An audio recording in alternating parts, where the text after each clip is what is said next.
Assalamualaikum warahmatullahi wabarakatuh. Jumpa lagi bersama Hardian Channel AE. Channel belusukan yang mengulas tentang sejarah dan budaya.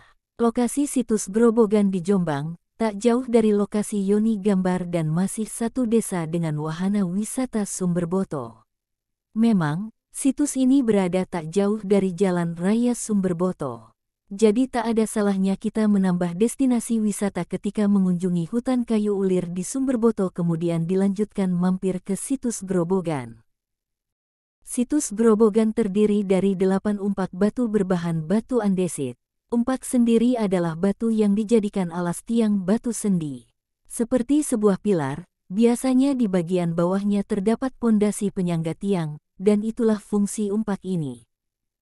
Karena situs Grobogan tidak memiliki cungkup di atasnya seperti situs Yoni Gambar yang sudah runtuh, situs berbahan batu andesit ini sering kehujanan sehingga lubang persegi di tiap umpak terisi air bekas hujan. Meski demikian, umpak-umpak bersejarah ini tidak terlalu berjamur dan dalam kondisi yang baik.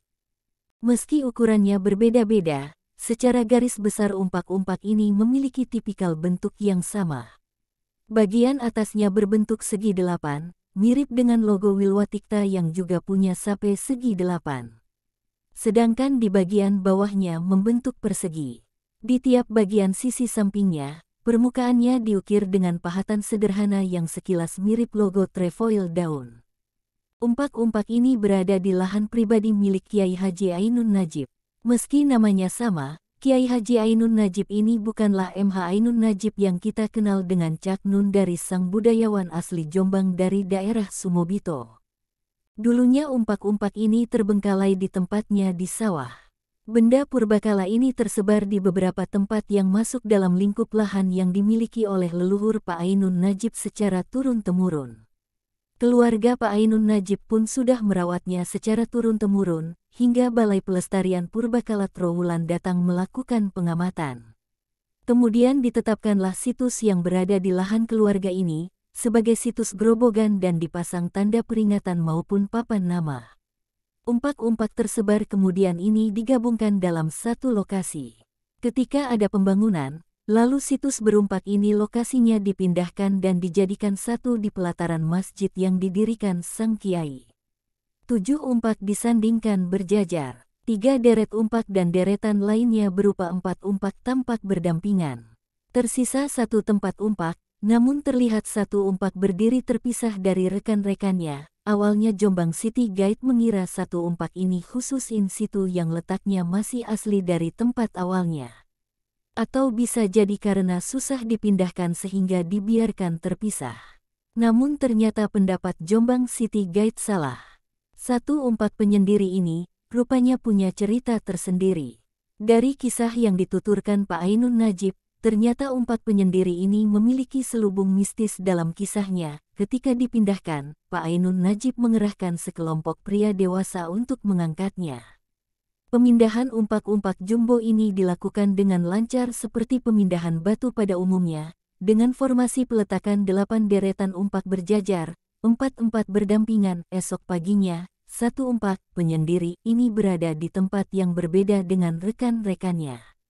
Entah siapa yang memindahkan. Di lain kesempatan, Pak Ainun Najib bersama para kru kembali memindahkan 1 umpak penyendiri itu bersanding bersama kawan-kawan. Kembali, 1 umpak penyendiri itu didapati sudah berpindah tempat keesokan harinya.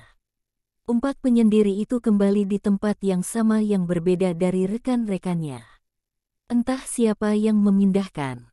Bayangkan, umpak sebesar itu berpindah tempat dalam 1 malam. Entah siapa yang memindahkannya, pastinya tenaganya begitu besar sehingga tidak menimbulkan kegaduhan saat memindahkannya. Dan celing, esok paginya sudah berada di tempat yang berbeda dengan kawan-kawan. Kejadian berulang hingga 2 kali, sehingga Pak Ainun Najib yang cukup gemas dengan 1 umpak bandel ini akhirnya membiarkannya sendiri. Dalam pijakannya, balik kisah mistis yang menyelimuti si umpak penyendiri ini, masih ada misteri yang belum terpecahkan mengenai situs Grobogan. Beberapa peneliti maupun ilmuwan Belanda sudah beberapa kali mengunjungi lokasi ini untuk melakukan pengamatan dengan melihat catatan-catatan kuno peninggalan era Wilwatikta, bila memang umpak-umpak ini adalah penyangga tiang dari semacam bangunan. Meski pilarnya sendiri sudah hilang dan bagian atasnya pun sudah tidak bisa diketahui bentuknya lagi, dengan melihat ukurannya yang begitu besar kita pun bisa memastikan dulunya di sini ada bangunan yang cukup besar. Dugaan tempat ini dulunya merupakan lokasi pendopo, atau keraton maupun istana kerajaan Majapahit pun menyeruak, senada dengan penuturan Pak Kiai Ainun Najib yang menyatakan ketika dilakukan pembangunan pelataran, masjid dan kediaman keluarga, memang ditemukan banyak benda purbakala seperti pondasi batu bata kuno yang berukuran jumbo. Selain itu ditemukan beberapa artefak dari batu andesit, termasuk bekas gapura-gapura, masuk akal, mengingat situs Grobogan berada tak jauh dari Mojo Agung yang diyakini sebagai ibu kota kerajaan berjuluk Wilwatikta ini. Selain itu Laskar Emdang juga menuturkan bahwa tempat ini juga tak jauh dari Candi Rukrebah dan Candi Japanan yang tertera di Kitab Negara Kertagama. Sayangnya Balai Pelestarian Cagar Budaya seakan bergeming dan kurang jeli dengan fakta ini sehingga tampak acuh tak acuh terhadap penemuan Pak Ainun Najib. Tidak mendapat respon, Pak Ainun Najib pun melanjutkan pembangunan kediamannya, padahal bila ditelisik lebih lanjut, bisa jadi dugaan para Pak Ainun Najib benar dan dapat menjadi penemuan besar bagi para arkeolog pemburu misteri kerajaan Majapahit. Kini lokasi ini sudah menjadi tempat ibadah yang terbuka untuk umum. Selain itu dibangun pula rumah yatim di samping masjid dan rutin diselenggarakan pembagian sedekah di hari ke-7 setiap bulan untuk para janda dan anak yatim. Bagi siapapun yang juga ingin bersedekah dan memberikan bantuan untuk para penerima zakat, dipersilakan bergabung. Kisah mistis situs Grobogan masih menyisakan misteri pemindahannya maupun misteri bangunan apa yang dulu berdiri di sini. Misteri ini belum terpecahkan. Apa menunggu Belanda datang untuk mengklaimnya? Sampai di sini dulu yang bisa saya sampaikan. Mohon maaf bila ada salah kata atau kalimat yang kurang tepat. Jangan lupa like, comment, share, dan subscribe, supaya channel ini bisa berkembang lebih baik lagi. Saya akhiri, wassalamualaikum warahmatullahi wabarakatuh. Salam Rahayu, salam budaya, salam toleransi.